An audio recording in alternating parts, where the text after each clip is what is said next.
I'm about to take y'all back, way back, back into time. NERDSoul.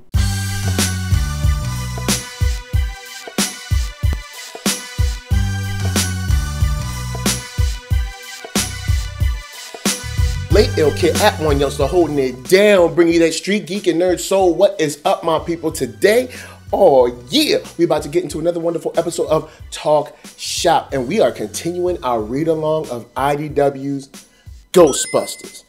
This time, we're getting into Displaced Aggression. We went through our main series with Dan Schoening and Eric Burnham, The Other Side, where, you know, they're dealing with the mobsters and everything, and now we get a little more family drama. You see, from the first movie, Big Bad Gozer's Big Bad Daddy has shown up to take on the Ghostbusters. And first up, I'll say that when it comes to family, yo, Gozer's family holds him down. I mean, we've seen his sister now, we've seen her father, and we got a little extra treat inside this as well, where we'll find out a little more family stuff. But his father comes, Koza'Rai attacks the Ghostbusters. The Ghostbusters are sort of holding their own, but to get them out of his way, he displaces them throughout time. You know, you got Peter in the Old West, you got Ray in like medieval times. He sends Egon to the future, and Winston just stays in New York. That's where we start this story. You have Peter in the Old West.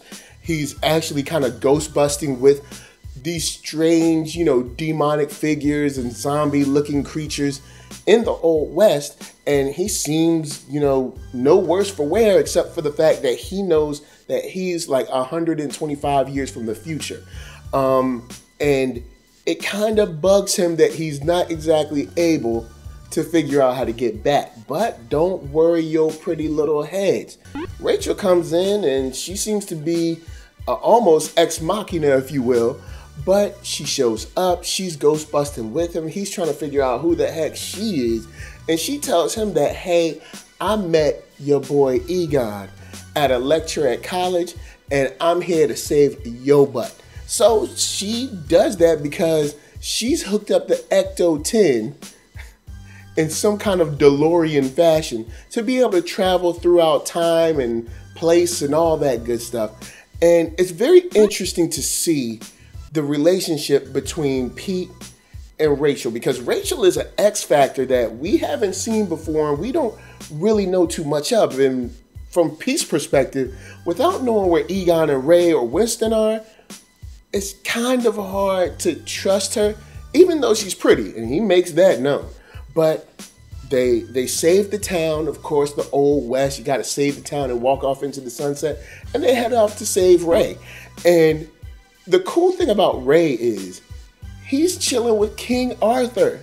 Now, seriously, King Arthur is about what you'd expect. You know, he's noble, he can fight, dude's got grit, but, you know, ghosts are a little bit out of his purview, maybe a little above his pay grade, if you will. I mean, this is still medieval times, and I'm not talking about the restaurant, I'm talking about the real deal. When Pete and Rachel show up, they hold them up with swords, and they don't even let them out of their sight until he says, or Pete says, that he knows Ray. And it's weird because Ray doesn't even really seem like he's tripping that he's in another time. He's almost like excited about it. But you know how Ray is. He's like formulating and thinking and wondering and trying to figure out how to get out of here, but also enjoying the wonder of being in this time. And you get to find out that all of these different spaces and all of these different places have almost chosen them, if you will. Even though, of course, Koza'Rai sent them there. So we flash back a little bit to see Winston back in New York, kind of holding it down on the gritty streets of New York, beating down gargoyles with just a bat. I mean, this dude has turned into like the sledgehammer of the Ghostbusters. And I hate to say this because this is not a diss on the rest of the team. Everybody has their skills. But since Winston is an ex-Marine, I think it's probably best that Winston was left in the past, or I guess in the future, or I guess in the present, because I don't think Egon can handle that. I don't think Ray can handle that. Pete might have been able to talk his way out of it, but Winston is probably the true hero of the Ghostbusters, just as a fighting force. But we see that each of these times have their own issue. In this particular issue, in medieval times, Ray is dealing with demonic ghost dragons. And I'm not talking about the ghost dragons in the 2016 film. I'm talking about real ghost dragons. Like, these things are not playing around. And King Arthur's, I guess, stepsister is at the head of all this, trying to kind of focus all of this evil energy to make herself powerful and, of course, rule and control the world. I mean, everybody wants to control the world, man. Why we can't just live together? But, of course, her plans get cut short because our man Peter does what? Of course, tricks her with the cool words and the easy swag and the laid-back vibe. Now, before we finish our ride off into the sunset, I gotta remind you that you can find me on Black Hollywood Live. That's right, the first online network for African Americans. Extremely dope. You can find celebrity interviews, after show, sports talk, geek, nerd, tech at blackhollywoodlive.com. They got all kinds of cool stuff from day to day. And they also have live streams that you can check out online at youtube.com/blackhollywoodlive. So, we've saved Peter, we saved Ray, and now it's time to save Egon. Now, see, Egon has been displaced to the future, not the past. And it's weird because not only is he in the future, but how should I say this? He's on another planet. He's in Mars. And I guess the displacement to the future has changed his mind so much that he's not really Egon anymore. He's like this almost Wizard of Oz type character, but he still protects the people from these demonic meteor showers. And it's interesting to see these because how should I say, the attacks from ghosts are getting different. They're getting varied. They're actually expanding on the lore in this book once again. Like, in the other side, we got, like this criminal element and this kind of like, really gangster vibe. And now in this, we're getting a more creative and colorful type of attack and type of, I guess you could say, I know, roll credits, aggression from these demonic and ghostly forces. And it's just interesting to see something like that because I guess you'd never think of a ghostly meteor shower, but Egon has protected them. And it's weird because in being their Wizard of Oz type character, he's also kind of mean. And he almost gets Pete, Ray, and Rachel arrested. And that's because since he was sent to the future, that changed his mind. Like, that completely turned his brain and rewired his synapses and all that mess. And he's not really Winston anymore, but he does turn back, so you don't have to worry about that. But he doesn't turn back to his normal Egon until we get him back to the present, in his normal time where he's supposed to be. And he even wakes up and is like, yo, man, I could see myself doing these things, but I don't know how I was doing this. And it's good that we get to save Egon. We get to keep Egon the way we know and love him. And once they get back, man, they get back to New York, you know what it is. We got to reunite the team, and Winston comes through. Ray is there. Egon is there. Pete is there. Rachel's there. And we're all back together again. The Ghostbusters are now here to take down Koza'Rai.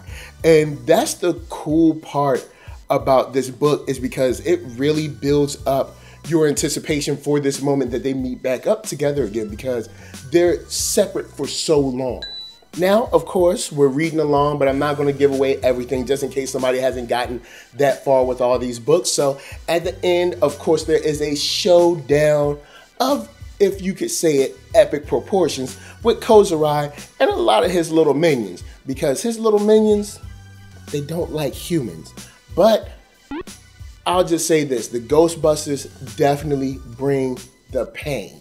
So, guys, holla at me. I'm gonna holla at you down in them comments. What do you think about Ghostbusters Displaced Aggression. For me, I know this is still before the main series, so we haven't exactly gotten to the Ghostbusters that I'm used to, but this one is a lot more cartoonish than the other side. So the art style I enjoyed a bit more. The only thing is this isn't as spot on as the Dan Schoening art and everything is for me, but I still enjoyed this, like the colors and stuff, a lot more than I enjoyed in the other side. But I will say the other side still has a lot of merit because of the lore that it brought. Like, I never imagined Ghosts kind of running a criminal organization, so that was cool.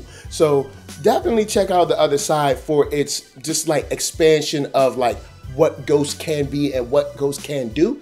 And for this one, this is a fun tale of kind of rebuilding the Ghostbusters and figuring out who they are without each other and figuring out who they are together. I think that's pretty cool. So before I go, I got a real cool thing for you. Right now, Siafu Comics is running a Kickstarter for Sinistra. They got art by Andy Fish, colors by Sally Scott, and it's created by a girl, Jessica DeWitt. Now, on this Kickstarter, you get to see a lot of your cool fantasy elements of someone transitioning, someone transforming, and becoming part of a prophecy, if you will. See, in the preview that I reviewed a long time ago, we get these four brothers that are on this boat. The boat honestly just shipwrecks, something goes wrong, and they are kind of like lost at sea, if you will. And in this issue, what we're going to see is them kind of finding themselves on this island, finding themselves out here in this wilderness, and one of the brothers actually turning into this weird immortal creature and figuring out what he's going to do or why he's going to be like this and what his responsibility is and if he's part of a prophecy. Now, the artist got me. I really enjoyed the story from the preview. I'll put that link down below.